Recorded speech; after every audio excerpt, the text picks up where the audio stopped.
কানা মাই ফিল জান্নাহ। যেই বান্দা আল্লাহ তাআলাকে, আল্লাহর নবীর সুন্নতকে অনুসরণ করবে, আল্লাহর নবীর সুন্নতকে আপন করে নেবে, ওই বান্দার জন্য আল্লাহর নবী সুসংবাদ দেয়, কানা মাই ফিল জান্নাহ।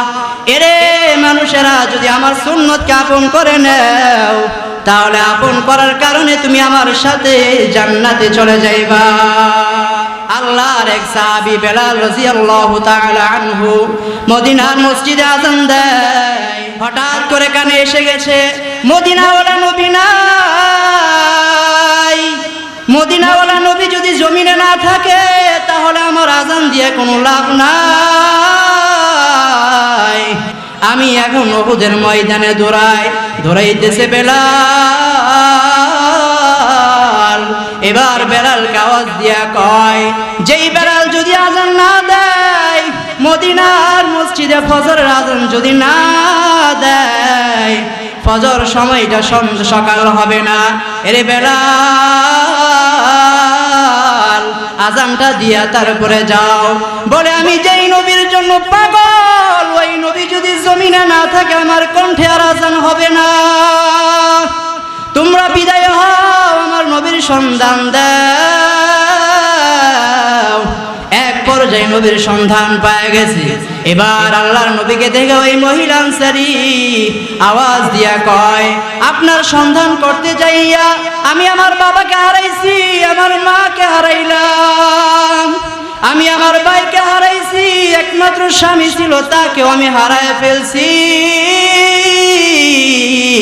নবী কি দুনিয়ার জমিনে বেঁচে আছেন নাকি শহীদ হয়ে গেছে? বলে, রে মহিলা, সাবধান, তোমার নবীর খবর পড়ে নাও, তোমার আপন ভাইটা শহীদ হয়ে গেছে, শুনে নাও। তোমার আপন ভাই শহীদ হয়েছে, তোমার নবীর খবর দিয়ে কি করবা? বলে, সাবধান, আমি আমার ভাইয়ের চাইতে মুহাব্বত আমার নবীকে বেশি করি। আমার নবীর খবর যদি পাও তাহলে দাও। বলে, তোমার নবীর খবর এখন যাওয়া যাবে না, সাবধান। এবার আনসারী মহিলা সামনে আগাইতেছে, আর আগাইয়া বলে, আমার নবী কোথায়? বলে, তোমার নবীর খবর পড়ে নাও, তোমার বাবাটাও ইন্তেকাল হয়ে গেছে, আমি আমার বাবার চাইতে মুহাব্বত বেশি আমার আল্লাহর নবীকে করি, সুতরাং আল্লাহর নবীর খবর আমাকে দিয়ে দাও। বলে, না না, তোমার বাবার খবর দেওয়া যাবে না, তোমার নবী শহীদ হয়ে গেছে। এই কথা যখন শুনছে, এবার হাহুতাশ হইয়া তালাশ করে আমার নবী কই। আল্লাহর এক সাহাবী বেলাল রাদিয়াল্লাহু তাআলা আনহু মদিনার মসজিদে আযান দেয়, হাইয়া আলাস সালাহ হাইয়া আলাল ফালাহ বলে আযান দেয়। হঠাৎ করে কানে এসে গেছে মদিনাওয়ালা নবী নাই। মদিনাওয়ালা নবী যদি জমিনে না থাকে, তাহলে আমার আযান দিয়ে কোনো লাভ নাই। আলহামদুলিল্লাহ, আলহামদুলিল্লাহি ওয়া কাফা ওয়া সালামুন আলা ইবাদিহিল্লাযীনা ইসতাফা। আম্মা বা'দু ফাআউযু বিল্লাহি মিনাশ শাইতানির রাজীম। বিসমিল্লাহির রহমানির রহিম। وما أرسلناك إلا رحمة للعالمين. وقال النبي صلى الله عليه وسلم لا يؤمن أحدكم حتى أكون أحب إليه من والده وولده والناس أجمعين، أو كما قال عليه الصلاة والسلام. صدق الله مولانا العظيم وصدق رسوله النبي الكريم، ونحن على ذلك من الشاهدين والشاكرين والذاكرين والحمد لله رب العالمين. الحمد لله. ইত্তেহাদুল ওয়াজিন আশ-শাবাব বাংলাদেশ কর্তৃক আয়োজিত তৃতীয় বার্ষিক ইসলামী মহাসম্মেলনের আজ 13 সেপ্টেম্বর 2024। মহতি মাহফিলের সম্মানিত সভাপতি, প্রধান অতিথি ও বিশেষ অতিথিবৃন্দ, সকলের প্রতি শ্রদ্ধা রেখে সামনে এগোনোর চেষ্টা করছি। আল্লাহ রাব্বুল আলামিন আয়াতের মধ্যে বলেন, ওয়ামা আরসালনাকা ইল্লা রাহমাতাল লিল আলামিন। হে পৃথিবীর মানুষ, তোমাদের জন্য আমি আল্লাহ তোমাদের নবী মুহাম্মদকে রহমত স্বরূপ বানিয়ে পাঠিয়েছি। আল্লাহ রাসূল সাল্লাল্লাহু আলাইহি ওয়াসাল্লাম বলেন, লা ইউমিনু আহাদুকুম হাত্তা আকুনা আহাব্বা ইলাইহি মিন ওয়ালিদিহি ওয়া ওয়ালাদিহি ওয়ান নাসি আজমাইন। তোমরা ততক্ষণ পর্যন্ত প্রকৃত মুমিন হতে পারবে না যতক্ষণ পর্যন্ত তোমাদের জান মাল, পিতামাতা এবং সন্তান সন্ততি থেকে বেশি মহাব্বত আমি নবীকে না করবা। সকলের চাইতে মহাব্বত করতে হবে আল্লাহর নবীকে, আর যদি করা না যায় তাহলে প্রকৃত মুমিনই হওয়া যাবে না। এই জন্য সাহাবায়ে কেরাম অত্যন্ত বেশি মহাব্বত করেছেন, তাবেঈনগণ মহাব্বত করেছেন, তাবেঈনরাও মহাব্বত করেছেন। উম্মতে মুহাম্মাদি যারা আছে আমাদের জন্য নবী হলো রহমত। আল্লাহ রাব্বুল আলামিন এক আয়াতের মধ্যে বলেন, কুল ইন কুনতুম তুহিব্বুনাল্লাহা ফাত্তাবিউনি ইউহিব্বুকুমুল্লাহু ওয়া ইয়াগফির লাকুম যুনুবাকুম ওয়াল্লাহু গফুরুর রহিম। এরে দুনিয়ার মানুষেরা শুনে নাও, আল্লাহর নবীকে যদি ভালোবাসতে চাও তাহলে একমাত্র আল্লাহ তাআলাকে ভালোবাসতে যদি তোমরা চাও তাহলে আমি পয়গম্বর নবীকে ভালোবাসে নাও। আর আল্লাহর নবীকে যদি ভালোবাসতে পারো তাহলে ওই ভালোবাসাটা হবে আমি আল্লাহর জন্যে। আর আল্লাহ তাআলাকে ভালোবাসা যদি যায়, আল্লাহ বলে, বান্দা তোমার জিন্দেগীর যত গুনাহ আছে সব গুনাহ আমি মাফ করে দেব, কারণ আল্লাহ হলেন গফুরুর রহিম, অতি দয়ালু আল্লাহ। আল্লাহর নবী সাহাবায়ে কেরাম কি পরিমাণ ভালোবেসেছেন।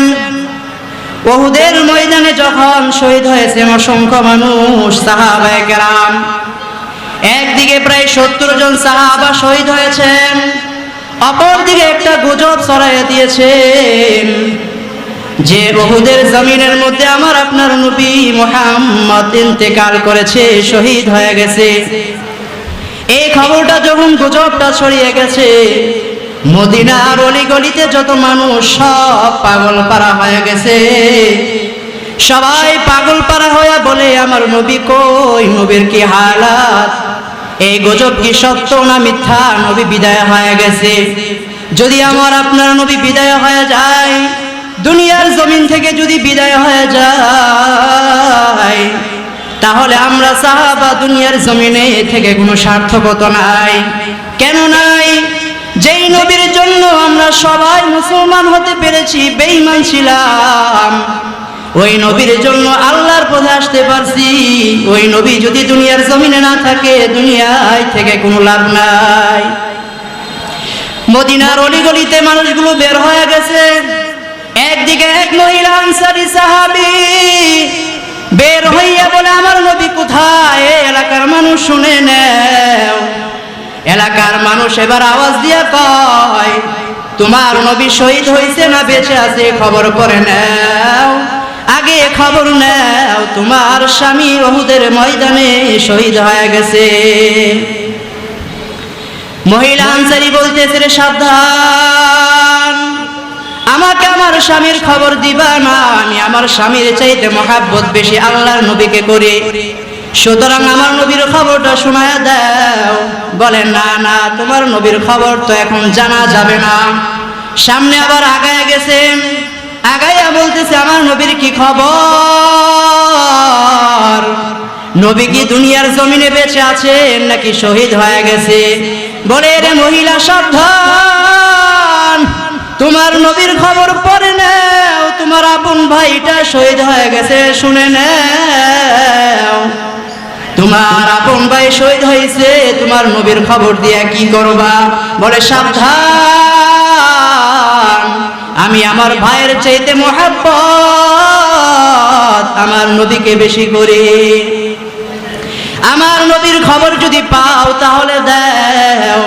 বলে তোমার নবীর খবর এখন যাওয়া যাবে না, সাবধান। এবার আনসারী মহিলা সামনে আগাইতেছে, আর আগাইয়া বলে আমার নবী কোথায়? বলে তোমার নবীর খবর করে নাও, তোমার বাবাটাও ইন্তেকাল হয়ে গেছে। আমি আমার বাবার চাইতে মহাব্বত বেশি আমার আল্লাহর নবীকে করি, সুতরাং আল্লাহর নবীর খবর আমাকে দিয়ে দাও। বলে না না, তোমার বাবার খবর দেওয়া যাবে না, তোমার নবী শহীদ হয়ে গেছে। এই কথা যখন শুনছে, এবার হাহুতাশ হইয়া তালাশ করে আমার নবী কই। আল্লাহর এক সাহাবী বেলাল রাদিয়াল্লাহু তাআলা আনহু মদিনার মসজিদে আযান দেয়, হাইয়া আলাস সালাহ হাইয়া আলাল ফালাহ বলে আযান দেয়। হঠাৎ করে কানে এসে গেছে মদিনাওয়ালা নবী নাই। মদিনাওয়ালা নবী যদি জমিনে না থাকে তাহলে আমার আযান দিয়ে কোনো লাভ নাই। আমি এখন উহুদের ময়দানে দৌড়াইতেছে বেলাল।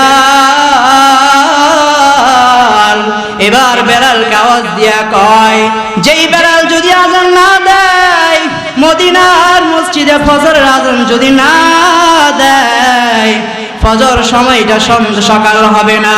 এরে বেলাল, আযানটা দিয়া তারপরে যাও। বলে আমি যেই নবীর জন্য পাগল, ওই নবী যদি জমিনে না থাকে আমার কণ্ঠে আর আযান হবে না। তোমরা বিদায় হও, আমার নবীর সন্ধান দাও। এক পর্যায়ে নবীর সন্ধান পাওয়া গেছে।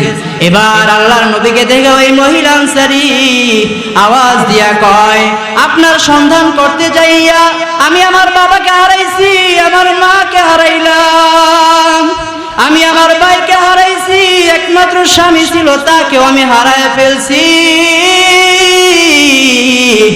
সুতরাং আমি আপনাকে দেখা মাত্রই আমার অন্তরে বড় ভয়।